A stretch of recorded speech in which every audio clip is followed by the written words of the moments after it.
Con pruebas que te envía la vida a cada rato, hay que fortalecerse nuevamente porque las cosas no están nada fáciles. Ay, Dios mío, cuántas cosas. Y parece ser que faltan muchas. Así que vamos a agarrarnos de Dios, vamos a pedir su protección y, mientras tanto, vamos a presentar nuestro primer contenido.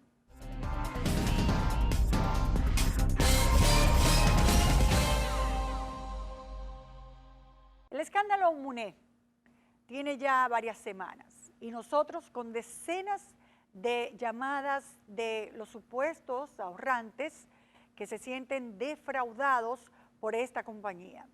No se entiende bien cómo una chocolatera de una tradición de tanto tiempo tenía este negocio financiero, sobre todo que no estaba regulado, porque ellos dicen que no era una financiera, no era una cooperativa, no era una asociación, sino una chocolatera que prestaba dinero. Al principio, con la idea de que las personas siguieran sembrando cacao y ellos lo compraban, hacían préstamos aquí, préstamos allá, intereses atractivos, etcétera, y la cartera comenzó a crecer.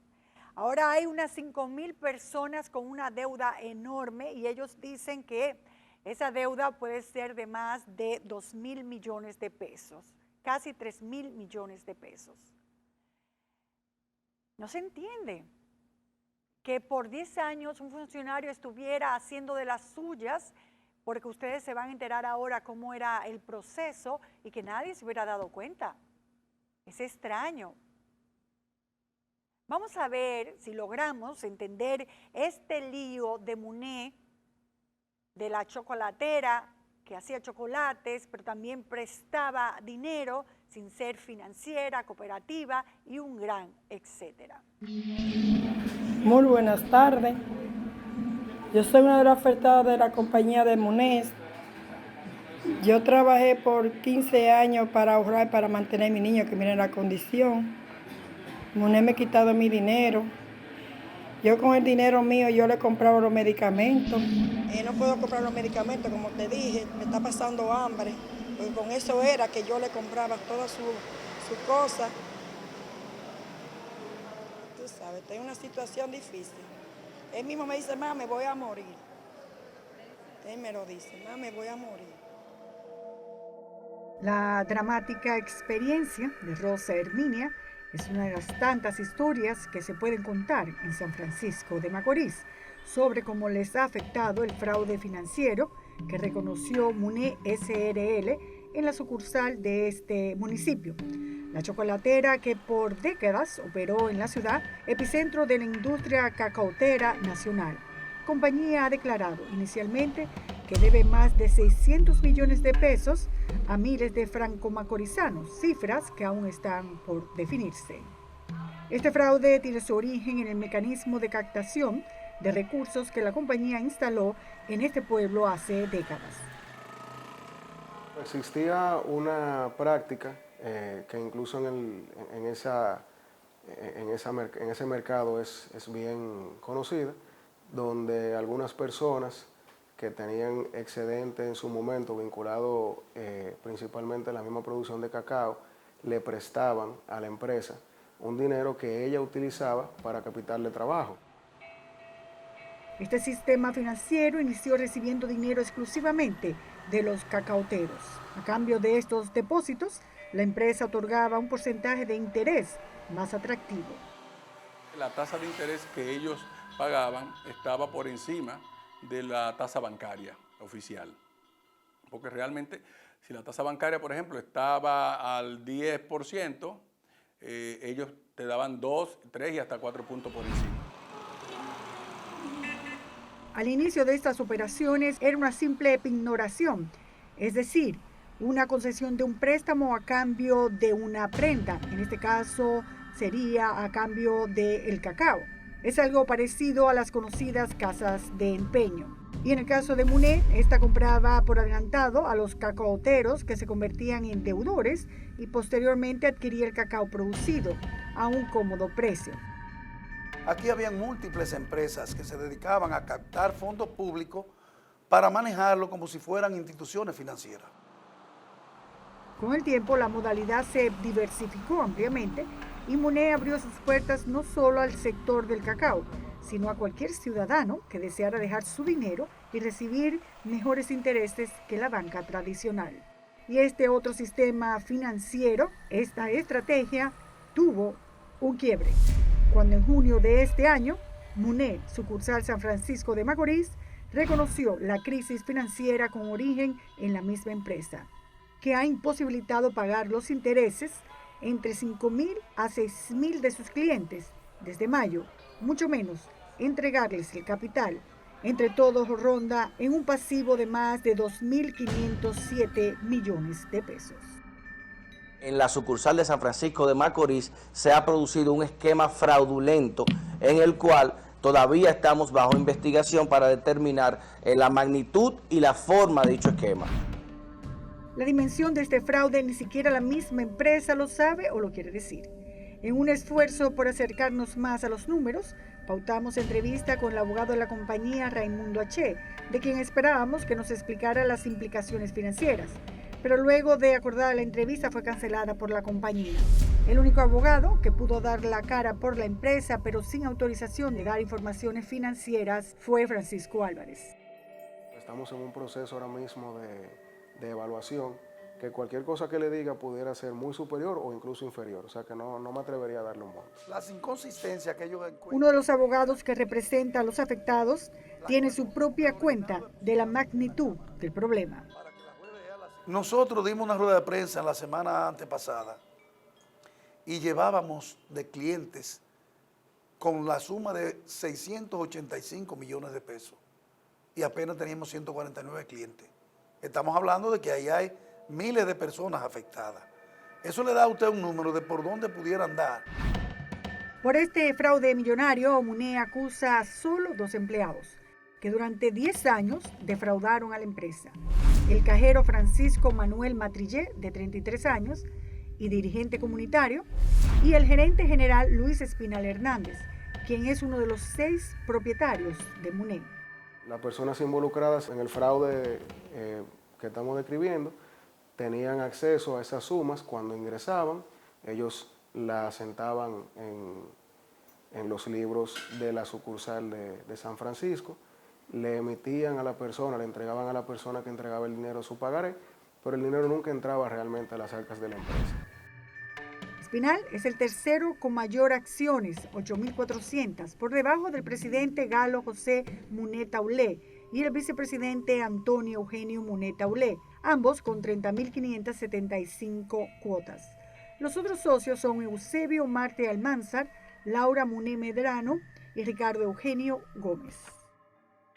Ni la población ni nosotros creemos realmente que esas 2 personas, tanto el señor Matrillé como el señor Espinal, tienen implicaciones de la magnitud del fraude que se ha cometido en esta compañía. Esto conlleva mucha desconfianza. La compañía presentó una querella en San Francisco de Macorís contra los 2 involucrados que resulta realmente inverosímil por los montos en juego. La acusación que pesa es solo por abuso de confianza y solicita una condena de 20 millones de pesos como indemnización por los daños causados. ¿Por qué una indemnización tan ínfima para un fraude que la compañía todavía ni siquiera dice que puede calcular y se estima en cientos de millones de pesos? Que entre él y el cajero se apropiaron de unos 10 millones de pesos y le está negando devolverle a los ahorrantes cientos de millones de pesos. No estamos hablando de que 10 millones van a afectar considerablemente a cientos de millones de pesos. La querella establece que ambos, en complicidad, se dedicaron por mucho tiempo a sustraer en su exclusivo beneficio cuantiosos fondos que fueron entregados en sus manos en sus respectivas posiciones de gerente de sucursal y el cajero. Matrillé tiene una medida coercitiva de visita periódica a la Fiscalía de la ciudad, pero Espinal no ha pasado ni cerca de la justicia, aunque se dice que tienen orden de prisión. Los ciudadanos del pueblo no saben con exactitud decir dónde está Espinal, pero que se sepa, no ha huido al extranjero ni se ha escondido en algún recóndito lugar de la isla. Y para los millones que dicen haber robado, viven modestamente en esta casa de la urbanización La Piña. Mientras tanto, la preocupación de los afectados crece cada día. Las informaciones que ha dado MUNE solo a través de sus abogados han sido muy poco consistentes e insatisfactorias para ellos. No habían dicho que la compañía no tenía graves problemas, sino que había una irregularidad. De la irregularidad pasaron a un fraude. Del fraude nos dijeron que solo era en la oficina de San Francisco de Macorís. William, reconocido dirigente magisterial y deportivo, agrega un dato interesante en este proceso. Pero resulta que entre el 13 de mayo y el 20 de mayo sacaron alrededor de 220 millones de pesos, personas ligadas a la familia MUNE. Sí, lo sacaron, lo extrajeron de los fondos, entonces esto es algo que quizás pudieron haber resuelto con muchas personas que iban a buscar sus 10.000, sus 20 ante las especulaciones. En el documento facilitado por uno de los afectados que hace referencia a este retiro previo, aparece Luis Fran Espinal, hijo del gerente general, con un balance de 10.268.070 pesos, que al 31 de mayo se encontraba en cero. De ser correcta esta información e interpretación, sería mucho más grave saber que la compañía avisó a un grupo selecto sobre lo que venía, mientras que a otros les dejó depositar sin advertencia alguna. MUNE no necesitaba ser regulada porque MUNE lo que hacía era que recibía préstamos de personas que le entregaban su dinero a modo de préstamo y se emitía un pagaré. El pagaré incluso lo recogía de esa manera, o sea, no era un secreto ni era nada complicado. Entonces, MUNE no necesitaba ser regulada porque no estaba haciendo nada que fuera tocado por ninguna de las leyes especiales. MUNE ha negado rotundamente que operara como intermediaria financiera. Según ellos, las personas que les prestaban eran clientes, no inversionistas ni ahorrantes. Pero en la práctica resulta muy confuso para cualquiera distinguir la diferencia entre lo que hacía MUNE con sus ahora acreedores y una financiera. Según este abogado, que es vocero de una comitiva de profesionales, MUNE pasó a realizar actividades financieras desde el momento en que abrió las puertas para que cualquiera pudiera depositar dinero allí y recibir mejores intereses que la banca. Ser intermediación financiera sin tener la autorización de la Junta Monetaria, y estamos hablando en ese caso de delitos penales que merecen sanciones penales. La compañía MUNE parece ser la única que sabía que los que iban a depositar su dinero eran prestamistas y no ahorrantes.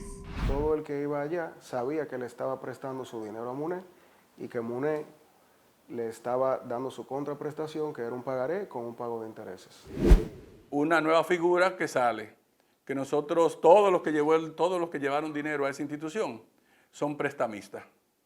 Le han prestado dinero. Los pagarés en ningún lado dicen que se le ha prestado dinero. Entonces, todos los que estamos ahí, los quizás 1.000 o 2.000 y pico de personas, somos ahora de buenas a primeras unos prestamistas. Ahora ya desconocen en su financiera que supuestamente ellos son compradores de cacao, que nosotros somos acreedores, que compran el cacao con el dinero que reciben de nosotros los acreedores. Hablando mentira, Vivalencia. Que en nuestro depósito nosotros contamos con un depósito, aquí lo dice depósito, y también aquí dice número de cuenta. Cada vez que tú hacías un depósito tenía un número de cuenta, un depósito y una página, un certificado número. Y yo era depositante. Este es el documento que entrega MUNE cuando se le hacían los préstamos, donde se establece el porcentaje de tasa y dice lo siguiente.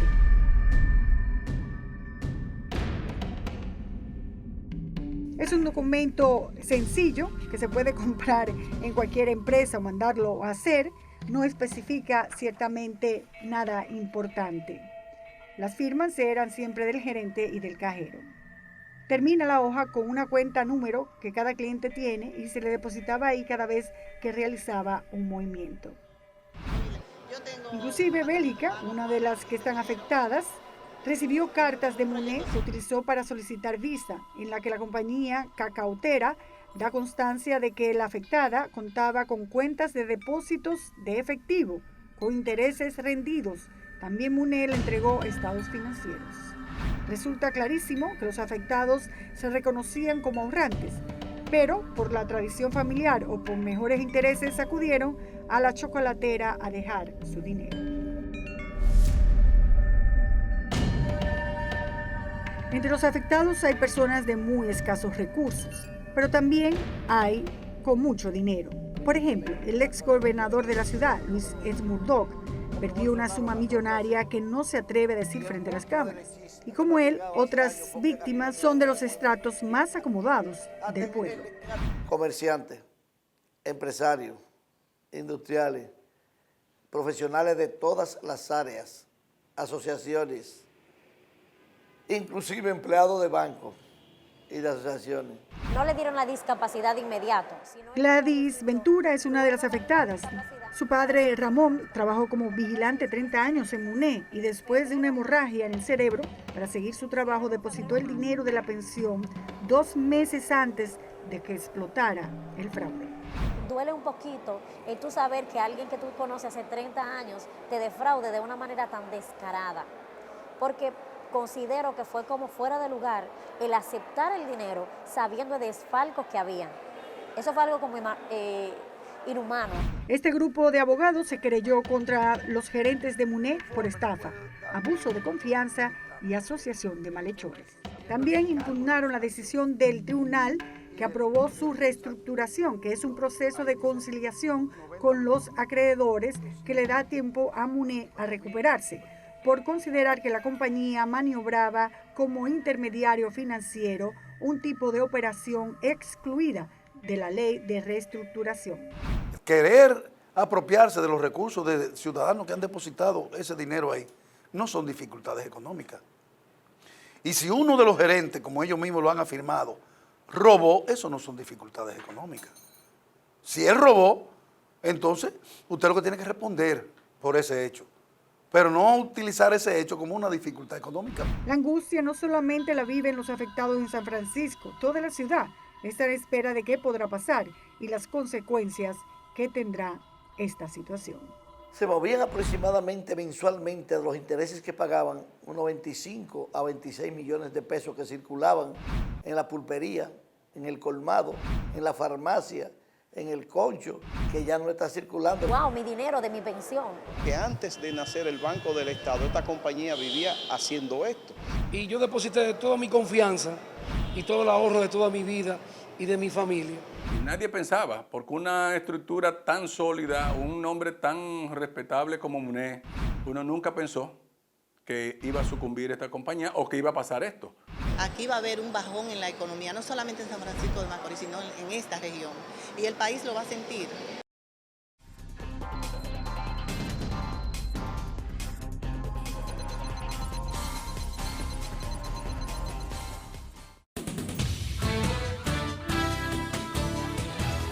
Seguimos avanzando, adaptándonos a tus gustos y preferencias.